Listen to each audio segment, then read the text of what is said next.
Good morning, everybody.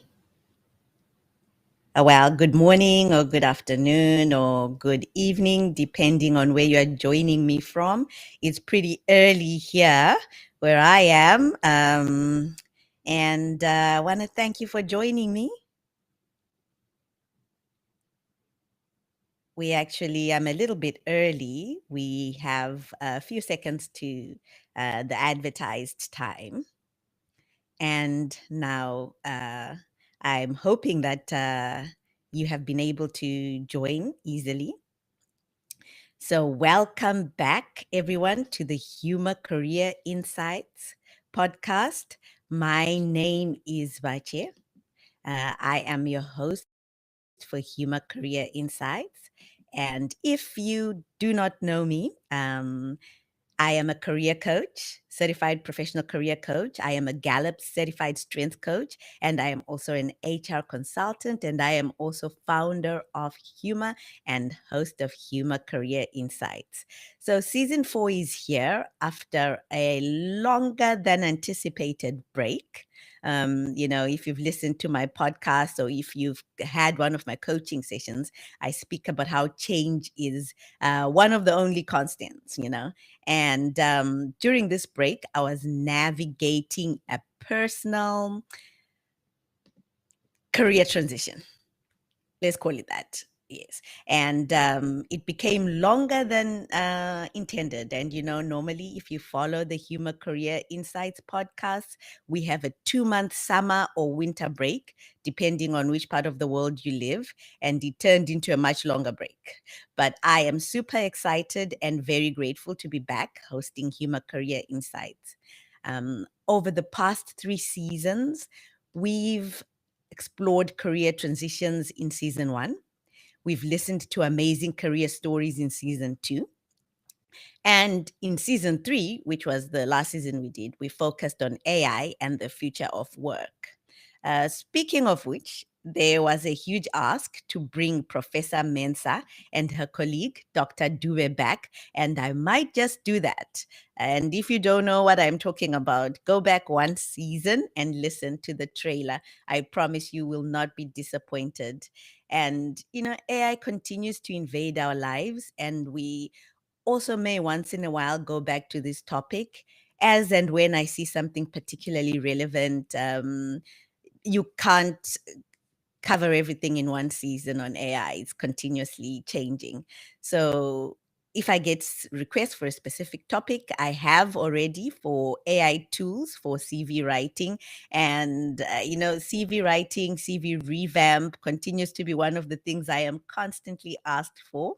And I think I may need to have a webinar or something like that to just focus on CV writing, CV revamping. The world around us continues to change. But as the world changes, so do the ways we must define career success. Um, as a career coach, one of the things we talk about, and I have a transitions program, and in that transitions program, I have a session where we spend time on purpose and success.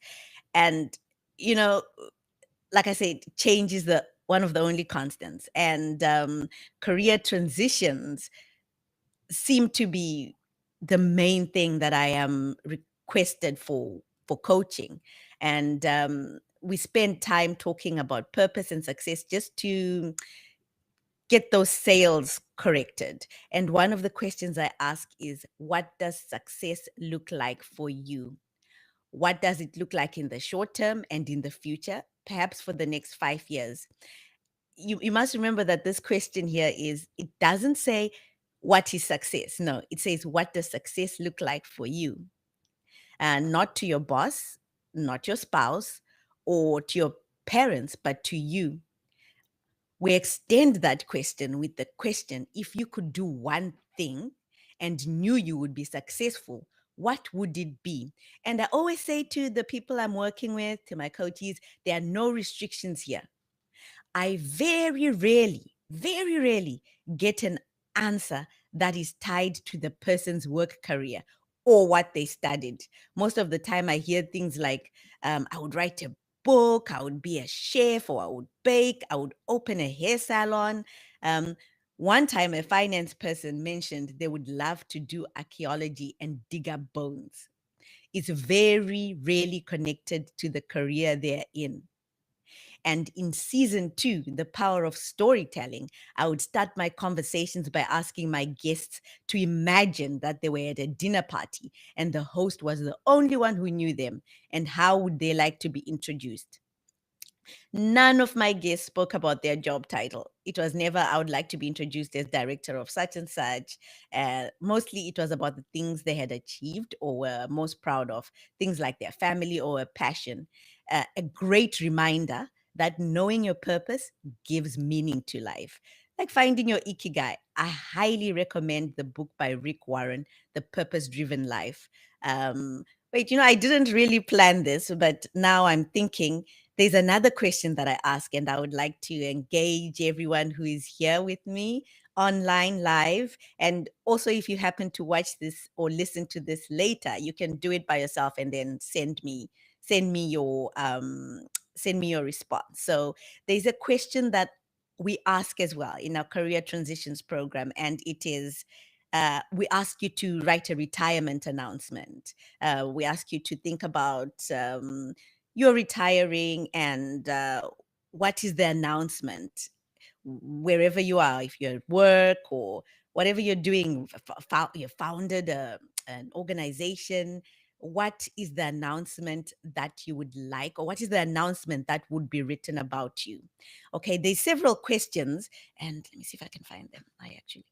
Yes, okay. So we say, write your retirement announcement and include the following. Who did you work for? What did you accomplish? What dreams did you accomplish?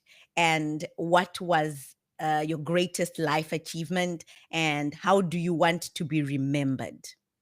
So think up for me. If you have a paper and pen, write it down. What dreams did you accomplish? Do this too. What dreams did you accomplish, and how do you want to be remembered as a retirement announcement, right?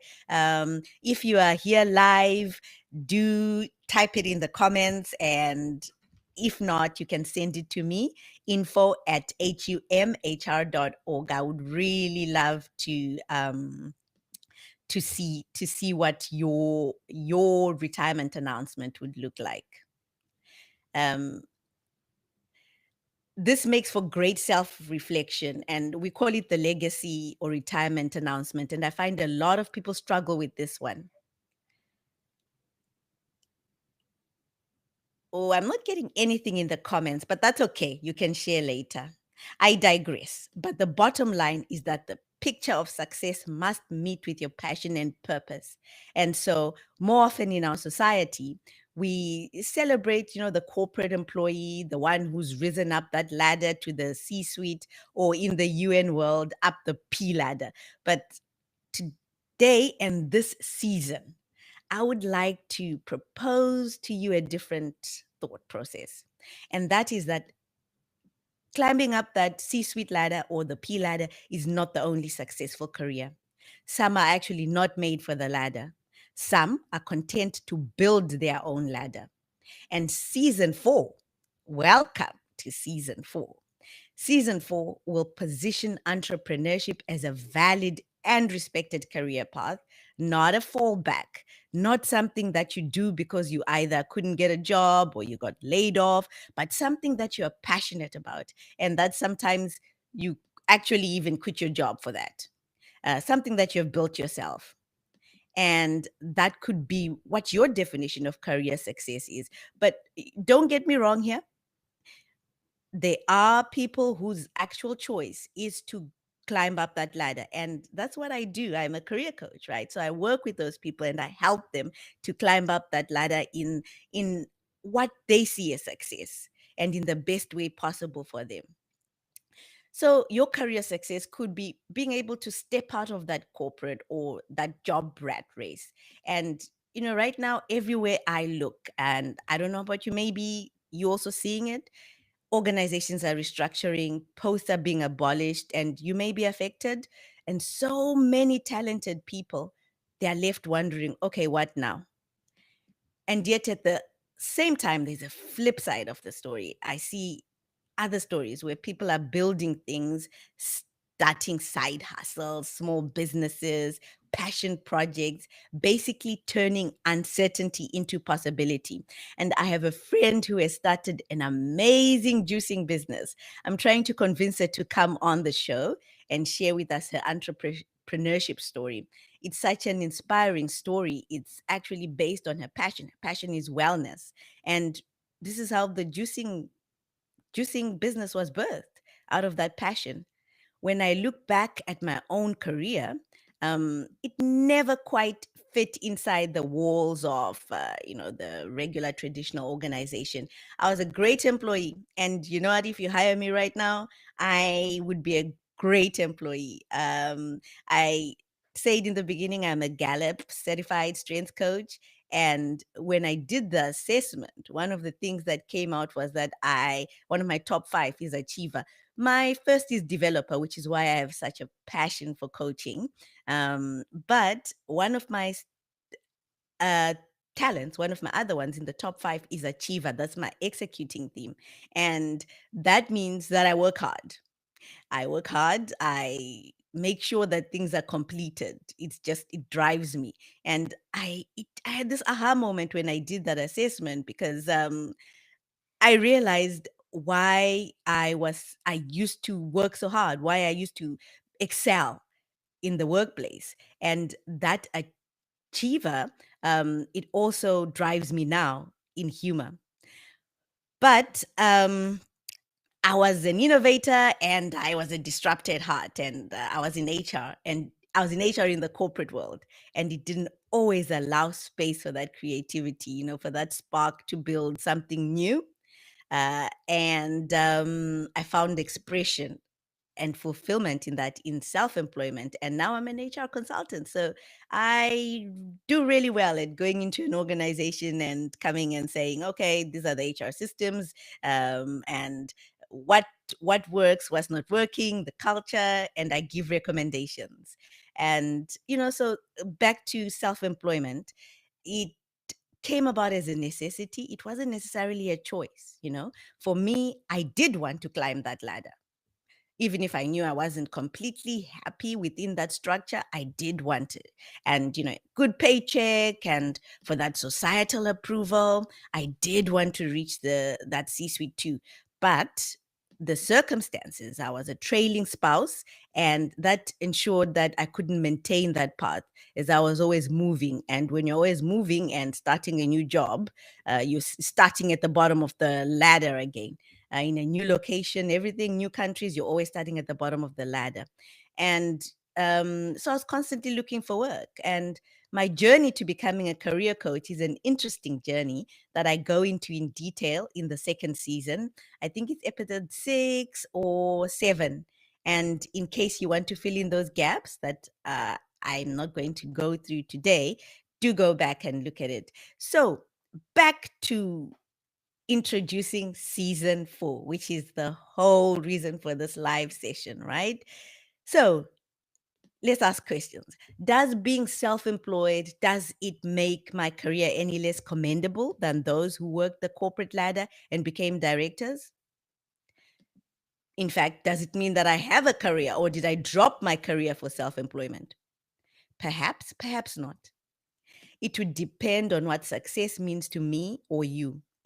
If your dream is to one day step out of the rat race, or step down the ladder and go into self-employment or become an entrepreneur, how can you do that? How can you turn that side hustle into a viable business? Is it ethical to have a side hustle while having a day job? Lots of angles. And this season, we will ponder on all those ideas. Let's consider that entrepreneurship can be a career choice instead of a fallback or a phase.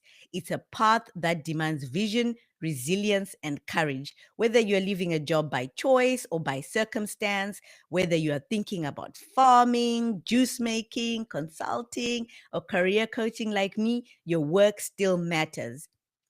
those skills that you use to further an organization's vision and mission, you can use to further your own vision, because success isn't just about climbing that ladder. Sometimes it's about building one of your own. So join me this season as we redefine what it means to have a career. We'll talk to founders, creators, and dreamers who took bold steps into entrepreneurship and found purpose along the way. I will also have the startup coach who will join us for our first episode and will come back to give us tips and coaching along the way. I'm grateful that he has agreed to give us his time and knowledge here on Humor Career Insights. I'll share my own journey too, the highs, the doubts, and the lessons from building humor from scratch. So, everyone, this is season 4 of Humor Career Insights, entrepreneurship as a career choice. This season, we also have some exciting changes. We're changing things up a bit. And if you are a subscriber or part of the Humor Career Insights Inner Circle, you are listening and for the very first time watching this live.